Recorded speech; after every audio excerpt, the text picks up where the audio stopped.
Hello friends, ഇന്ന് നമ്മൾ നോക്കാൻ പോകുന്നത് ഒരു ഇംഗ്ലീഷ് സെൻറ്റൻസിൻ്റെ ബേസിക് ആയിട്ടുള്ള സ്ട്രക്ചറാണ്. ഇപ്പോൾ OET ആണെങ്കിലും IELTS ആണെങ്കിലും സ്പോക്കൺ ഇംഗ്ലീഷ് ആണെങ്കിലും പഠിക്കുന്ന പിള്ളേർക്ക് ഭയങ്കര ഡൗട്ട്സ് വരുന്നത് ഇംഗ്ലീഷ് ഗ്രാമറാണ്.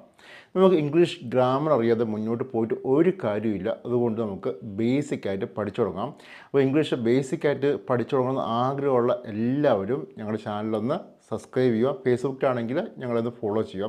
അപ്പോൾ ഒരു ഇംഗ്ലീഷ് സെൻറ്റൻസിൻ്റെ ബേസിക് സ്ട്രക്ചർ എന്ന് പറയുമ്പോഴത്തേക്കും ഫസ്റ്റ് സബ്ജക്റ്റാണ്. സബ്ജക്റ്റ്, അതിനുശേഷം വെർബാണ്, അതിനുശേഷം ഒബ്ജക്റ്റാണ്. ഫസ്റ്റ് സബ്ജക്റ്റ്, അതിനുശേഷം വെർബ്, ദെൻ ഒബ്ജക്റ്റ്. ഇതാണ് ഒരു ഇംഗ്ലീഷ് സെൻറ്റൻസിൻ്റെ ബേസിക് ആയിട്ടുള്ള സ്ട്രക്ചർ.